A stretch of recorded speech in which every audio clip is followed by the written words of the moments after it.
नमस्कार दोस्तों, electrical technician channel में आपका स्वागत है। दोस्तों, कुछ दिनों पहले मैंने आपको ये बताया था कि जो इंडस्ट्री में इलेक्ट्रिकल पैनल होते हैं, उन सभी पैनल में इस प्रकार का जो इलेक्ट्रिकल डिवाइस होता है, उनका नाम क्या है और आखिर हम उनका इस्तेमाल कहां पे करते हैं। अब इन सभी इलेक्ट्रिकल डिवाइस के बारे में जानने के बाद में मेरे पास में और भी इलेक्ट्रिकल डिवाइस है। जैसे कि आप देखोगे यहां पे ऊपर से नीचे तक पूरा का पूरा रैक में इलेक्ट्रिकल डिवाइस भरा हुआ है।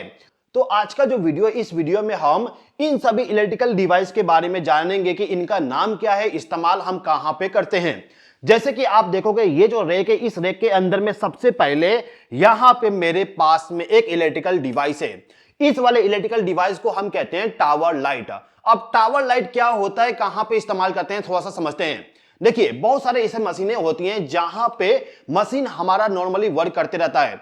अब यदि हमारा मशीन में कुछ प्रॉब्लम आता है, जैसे कि मशीन बंद हो गया, मशीन चालू है, मशीन ऑफ है, यदि ऐसा इंडिकेशन हमें कहीं दूर तक दिखाना है तो मशीन के ऊपर में ये जो टावर लाइट है इसको लगा लेते हैं। जैसे कि मान लो कि ये पूरा का पूरा मेरा एक मशीन है, ये जो मेरा मशीन है, ये मशीन मेरा चालू है, इसको बताने के लिए मैं यहां पे ग्रीन वाली इंडिकेशन का इस्तेमाल कर सकता हूं। मशीन मेरा बंद है तो इसके लिए मैं यहां पे ऑरेंज वाले लाइट का इस्तेमाल कर सकता हूं। और यदि मेरा मशीन ट्रिप हो जाती है, किसी प्रकार का प्रॉब्लम आता है, उसको बताने के लिए ये जो यहां पे रेड वाली लाइट है इसका इस्तेमाल कर सकता हूं। इस टावर लाइट को हम पैनल के ऊपर में इस प्रकार से माउंट कर देते हैं जिससे कि कहीं दूर से भी हम देख सके कि हमारा जो मशीन है, मशीन हमारा बंद हो चुका है।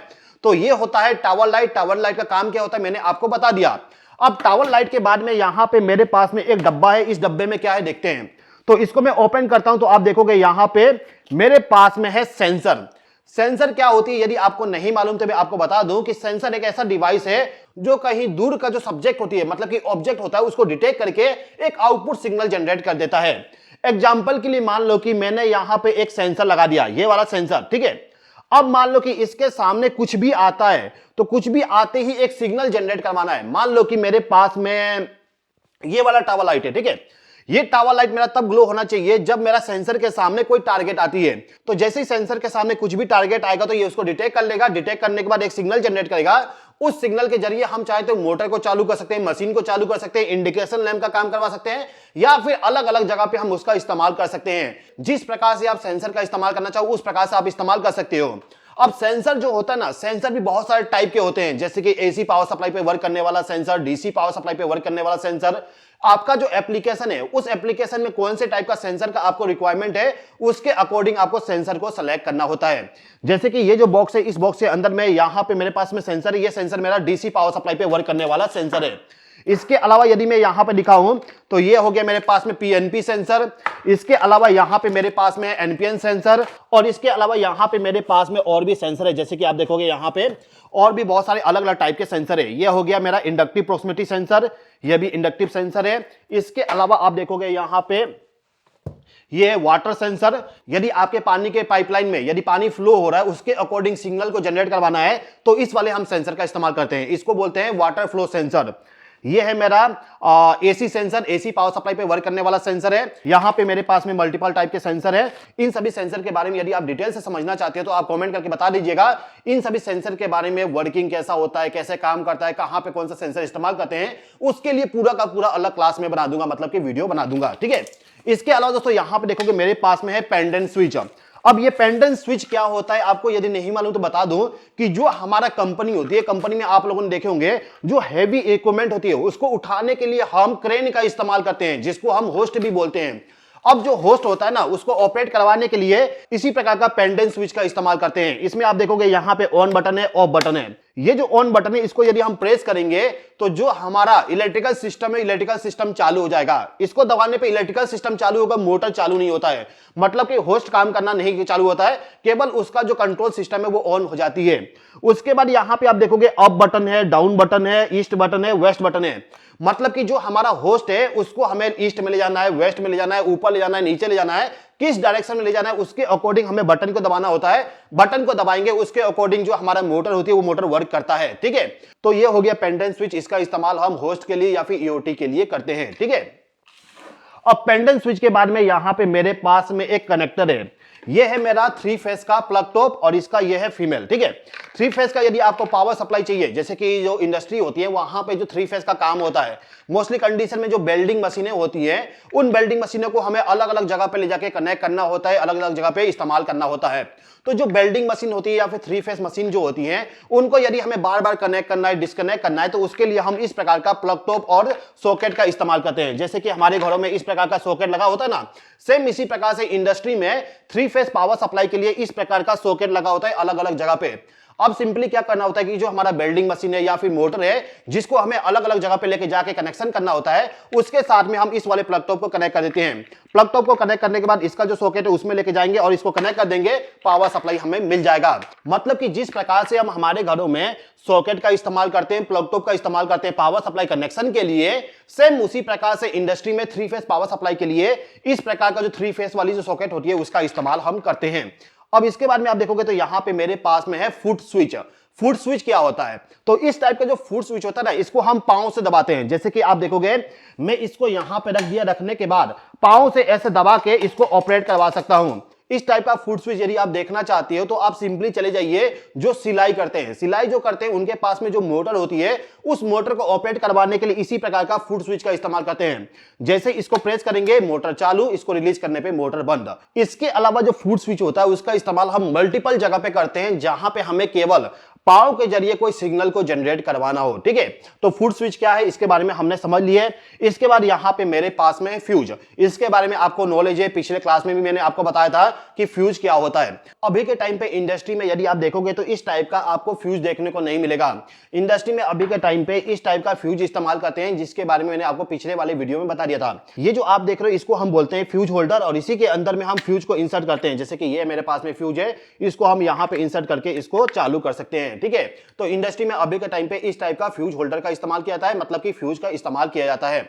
अब फ्यूज के अलावा यहां पे मेरे पास में है ड्यूअल स्टार्टर। यदि इंडस्ट्री में कोई ऐसा मोटर है जिसको हमें थ्री फेज का पावर सप्लाई देकर चालू बंद करना है और उसको हमें कहीं अलग जगह पे कनेक्ट करना है, जैसे कि इस दीवार पे हमें स्टार्टर को लगाना है, तो हम रेडीमेड टाइप का जो स्टार्टर आती है उसका इस्तेमाल करते हैं।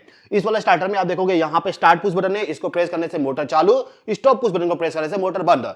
मोटर के अलावा हम मशीन को भी चालू बंद करने के लिए इस टाइप का स्टार्टर का इस्तेमाल करते हैं। ये स्टार्टर हमारा पूरा का पूरा रेडीमेड है, मतलब कि इसमें कुछ भी हमें वायरिंग करने की जरूरत नहीं है, केवल इसमें थ्री फेज का पावर सप्लाई देना है, आउटपुट से पावर सप्लाई को ले जाके मशीन के साथ कनेक्ट कर देना होगा।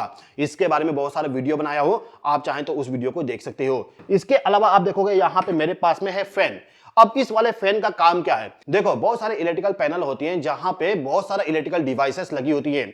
अब जो इलेक्ट्रिकल डिवाइसेस है उसमें यदि हीटिंग पैदा होती है तो हमारे इलेक्ट्रिकल डिवाइस खराब हो सकते हैं।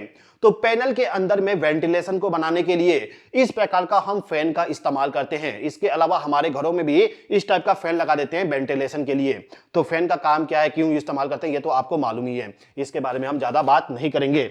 इसके अलावा यहां पे मेरे पास में फ्लोट स्विच का काउंटर वेट है। फ्लोट स्विच यहां पर है, ये होता है फ्लोट स्विच। फ्लोट स्विच का इस्तेमाल हम वाटर टैंक में करते हैं, मतलब कि पानी का जो टैंक है उस टैंक के अंदर में जो पानी है, पानी के लेवल के अकॉर्डिंग यदि आपको मोटर को चालू बंद करना है या फिर आपके इलेक्ट्रिकल सिस्टम को चालू बंद करना है, तो इसके लिए हम इस प्रकार का फ्लोट स्विच का इस्तेमाल करते हैं। तो फ्लोट स्विच क्या होता है ये भी आपने समझ लिए।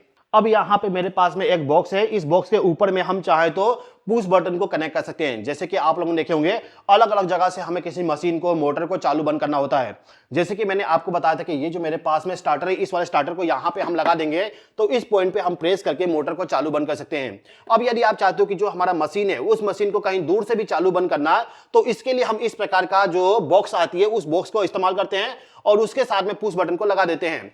मतलब कि यहाँ पे जो ये होल दिया गया, इस होल में हम पुश बटन को फिट कर देते हैं और उसका कनेक्शन कर देते हैं और इसको हम ले जाके कहीं भी माउंट कर देते हैं।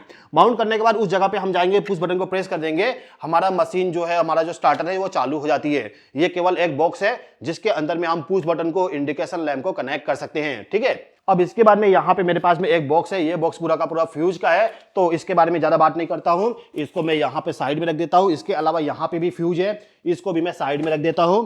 और यहाँ पे है मेरे पास में कैपेसिटर। आप देखोगे यहाँ पे मेरे पास में मल्टीपल कैपेसिटर है। अब ये कैपेसिटर क्या होता है यदि आपको नहीं मालूम तो मैं बता दूं कि जो हमारा सिंगल फेज के मोटर्स होते हैं उन मोटर को सेल्फ स्टार्ट बनाने के लिए हमें इस प्रकार का कैपेसिटर का इस्तेमाल करना पड़ता है। जैसे कि आपको मालूम है जो हमारे घरों में सीलिंग फैन इस्तेमाल किया जाता है वो भी सिंगल फेस वाली मोटर होती है। उस मोटर को सेल्फ स्टार्ट बनाने के लिए हम इस प्रकार का कैपेसिटर इस्तेमाल करते हैं।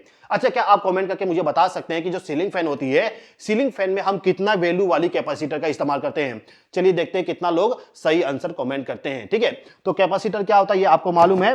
मेरे पास में यहाँ पे इतना सारा कैपेसिटर है, अलग अलग जगह पे इसका इस्तेमाल होता है, तो इसको मैं यहाँ पे साइड में रख देता हूँ। इसके अलावा आप देखोगे यहाँ पे मेरे पास में एक और इलेक्ट्रिकल डिवाइस है।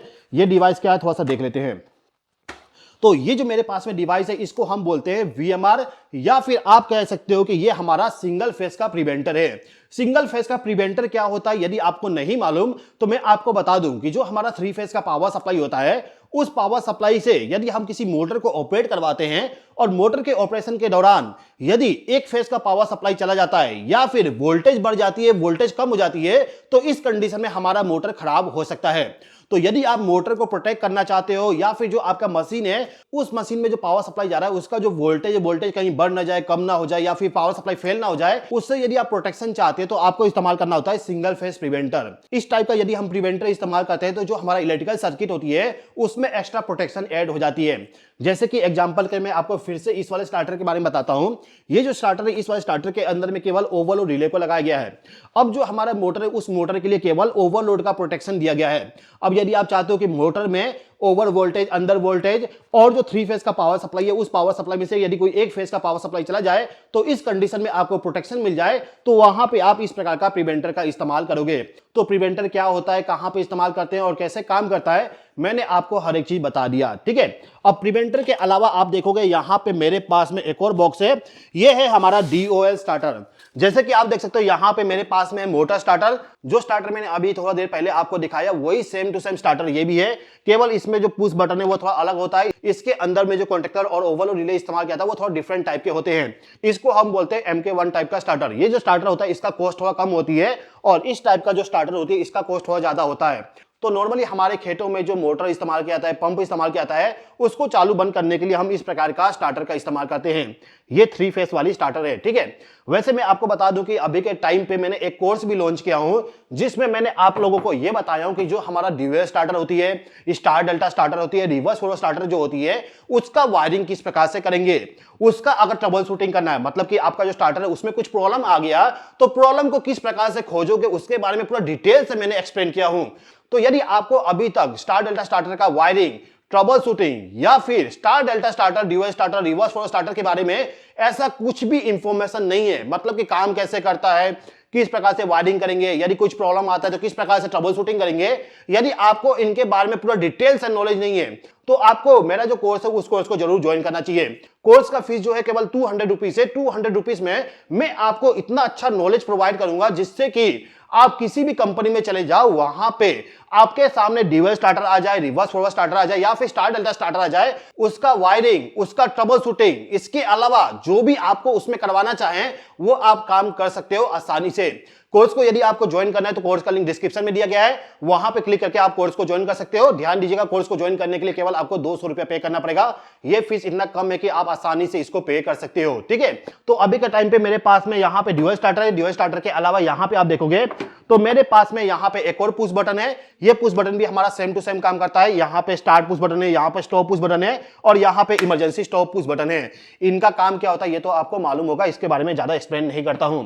इसके बाद आप देखोगे यहां पे मेरे पास में एक और स्टार्टर है। ये स्टार्टर हमारा ड्यूअल स्टार्टर ही है, लेकिन इसमें यहां पे इंडिकेशन लैंप भी लगाया गया है, साथ ही साथ में यहां पे ऑटो स्विच भी लगाया गया है। जैसे कि आप लोगों ने देखे होंगे जो खेतों में पंप होती है उस पंप को हमें ऑटोमेटिकली चालू भी करना होता है। मतलब कि खेतों में यदि पावर सप्लाई कट जाती है, पावर सप्लाई के कटने के बाद यदि पावर सप्लाई दोबारा से आता है तो वहां पे हमें पंप को दोबारा से चालू करना होता है। अब किसान जो होते हैं वो किसान नहीं चाहते कि दोबारा से स्टार्टर के पास में जाए और वहां पे स्टार्ट पुश बटन को प्रेस करें, तो उसके लिए वो ऑटो स्विच को लगा देते हैं जिससे कि ऑटो स्विच ऑटोमेटिकली मोटर को चालू कर दे। इसके अलावा ऑटो स्विच का इस्तेमाल करने से ओवर वोल्टेज, अंडर वोल्टेज, इसके अलावा सिंगल फेजिंग से भी प्रोटेक्शन मिल जाती है। तो ऑटो स्विच के बारे में मैंने यहां पे बता दिया और स्टार्टर के बारे में बता दिया। सेम टू सेम यहां पे मेरे पास में एक और स्टार्टर है, ये भी स्टार्टर हमारा सेम टू सेम काम करेगा, बस थोड़ा बहुत इन दोनों में डिफरेंस होगा। इसके अलावा देखोगे दोस्तों यहां पे मेरे पास में एक स्विच है, ये मेरा आइसोलेटर सेलेक्टर स्विच है। मतलब कि जो हमारा पावर सप्लाई है उसको यदि आप केवल चालू बंद करना चाहते हो तो उसके लिए इस प्रकार का जो स्विच आती है, जिसको हम सेलेक्टर स्विच भी कहते हैं, जिसको हम आइसोलेटर भी कहते हैं, इसका इस्तेमाल आप कर सकते हो। वैसे ये जो सेलेक्टर स्विच है इसका इस्तेमाल मोस्टली कंडीशन में डीसी पावर सप्लाई जो होती है सोलर पैनल वाली, उसको चालू बंद करने के लिए इस्तेमाल करते हैं। ठीक है, इसके अलावा आप देखोगे यहां पे मेरे पास में अलग से एक और सेलेक्टर स्विच है। ये सेलेक्टर स्विच हमारा 3 फेज का जो पावर सप्लाई होती है उस पावर सप्लाई को चेक करने वाली सेलेक्टर स्विच है। मतलब कि यदि आपके पास में 3 फेज का पावर सप्लाई है और उस पावर सप्लाई के यदि आप वोल्टेज चेक करते हो, जैसे कि वोल्टेज चेक करने के लिए हम ये वाला वोल्ट मीटर इस्तेमाल करते हैं। मैं आपको ओपन करके दिखा देता हूं। ये है हमारा वोल्ट मीटर। वोल्ट मीटर का काम होता है वोल्टेज को मेजर करना। यदि आपके पास में कोई भी पावर सप्लाई है उसका वोल्टेज आप चेक करना चाहते हो कि वोल्टेज कितना है, तो इसके लिए आपको इस प्रकार का वोल्ट मीटर इस्तेमाल करना पड़ता है। अब ये जो वोल्ट मीटर है इसके पीछे में यदि आप देखोगे तो यहां पे केवल 2 टर्मिनल है। मतलब कि आप केवल यहां पे फेज सप्लाई और न्यूट्रल सप्लाई को कनेक्ट कर सकते हो, या फिर आप चाहें तो 2 फेज के पावर सप्लाई को कनेक्ट करके आप यहां पे वोल्टेज को चेक कर सकते हो। अब यदि आप चाहते हो कि सेम वोल्ट मीटर का इस्तेमाल करते हुए तीनों फेज के पावर सप्लाई को चेक करना, तो इसके लिए आपको इस प्रकार का सेलेक्टर स्विच इस्तेमाल करना पड़ता है। ये जो सेलेक्टर स्विच है इसको यदि हम बी पोजीशन पे रखेंगे तो बी फेज का पावर सप्लाई कितना है उसको आप चेक कर सकते हो। वाई फेज पे यदि आप इसको रोटेट करके चेंज कर दोगे तो वाई फेज का पावर सप्लाई कितना वो आप देख सकते हो। आर फेज पे कर दोगे तो आर फेज का पावर सप्लाई आपको देखने को मिल जाएगा। और यदि आप ऑफ कर दोगे तो आपका जो ये वोल्ट मीटर है ये वोल्टेज नहीं दिखाएगा, मतलब कि ऑफ कंडीशन में चला जाएगा। अब वोल्ट मीटर के अलावा यहां पे मेरे पास में एक और सेलेक्टर स्विच है। ये सेलेक्टर स्विच भी मेरा सेम तरीके से काम होता है, लेकिन थोड़ा सा इसका वर्किंग अलग है। ये मेरे पास में जो सेलेक्टर स्विच था ये था वोल्ट मीटर के लिए, मतलब कि वोल्टेज वाली सेलेक्टर स्विच है। इसके अलावा ये जो सेलेक्टर स्विच है ये सेलेक्टर स्विच हमारा 3 फेज पावर सप्लाई को सिंगल फेज पावर सप्लाई में कन्वर्ट करने के लिए इस्तेमाल करते हैं। जैसे कि यदि आपके पास में 3 फेज का पावर सप्लाई है आर वाई बी, उन तीनों फेज के पावर सप्लाई को यदि आप किसी मशीन के लिए ऑपरेट करना चाहते हो, मतलब कि आउटपुट में केवल सिंगल फेज का पावर सप्लाई चाहिए लेकिन इनपुट में चाहते हो 3 फेज पावर सप्लाई को कनेक्ट करके किसी भी एक फेज के पावर सप्लाई का इस्तेमाल कर लो। जैसे कि आप लोगों ने देखे होंगे जो 3 फेज का पावर सप्लाई होता है उस पावर सप्लाई में से कभी कभी एक फेज का पावर सप्लाई चला जाता है। मान लो कि वाई फेज का पावर सप्लाई आ ही नहीं रहा है, आर फेज का पावर सप्लाई आ रहा है और बी फेज का पावर सप्लाई आ रहा है, तो इस कंडीशन में आप चाहे तो इस प्रकार का जो सेलेक्टर स्विच होता है उसको लगा के आप यहां पे सेलेक्टर स्विच का पोजीशन चेंज करके पावर सप्लाई को चेंज कर सकते हो। मतलब कि वाई फेज का पावर सप्लाई यदि नहीं आ रहा है तो आप सिंपली यहां पे इसको रोटेट करके आर फेज पे कनेक्ट कर दीजिए, आर फेज का पावर सप्लाई आपके घर में जाना स्टार्ट हो जाएगा। यदि आर फेज का पावर सप्लाई अवेलेबल नहीं है तो आप क्या करोगे, इसको चेंज कर दोगे वाई फेज पे, वाई फेज का पावर सप्लाई आपके घर में जाना स्टार्ट हो जाएगा। तो ये जो सेलेक्टर स्विच है इसका काम क्या है, कैसे वर्क करता है, मैंने आपको बता दिया। अब इसके बाद में आप देखोगे यहां पे मेरे पास में है सीटी। सीटी क्या होता है, देखिए सीटी का इस्तेमाल हम करते हैं करंट को मेजर करने के लिए। मतलब कि जो हमारा वायर होता है उस वायर के अंदर से कितना एम्पियर करंट फ्लो हो रहा है उसको यदि आपको पता करना है तो इस प्रकार का सीटी इस्तेमाल करते हैं। सीटी का काम केवल करंट को सेंस करना होता है। अब सेंस करने के बाद यहां पे 2 टर्मिनल है, इन 2 टर्मिनल के जरिए आउटपुट पावर सप्लाई जाएगा, उस पावर सप्लाई को ले जाके हमें अमीटर के साथ कनेक्ट करना होता है। वैसे यहां पे मेरे पास में अमीटर भी है, जैसे कि आप देखोगे यहां पे मेरे पास में अमीटर है, तो करंट को बताने का काम करेगा अमीटर। अब करंट कितना फ्लो हो रहा है उसको यदि आप सेंस करना चाहते हो तो उसके लिए आपको इस प्रकार का सीटी का इस्तेमाल करना पड़ता है। तो सीटी क्या होता है ये आपने समझ लिए। अच्छा, मैं आपको यहां पे ये भी बताना चाहूंगा कि जो अमीटर होती है उस अमीटर को हम डायरेक्टली पावर सप्लाई के साथ कनेक्ट कर सकते हैं। मतलब कि जो आपका फेज सप्लाई है उस फेज सप्लाई को बीच में कट करिए, कट करने के बाद इसके पीछे में जो 2 टर्मिनल है उन 2 टर्मिनल के साथ वायर को कनेक्ट कर दीजिए, आपका अमीटर करंट को बताना स्टार्ट कर देगा। लेकिन अमीटर का एक लिमिटेशन होती है, अमीटर केवल आपको 30 एम्पियर 50 एम्पियर तक डायरेक्टली बता सकता है करंट।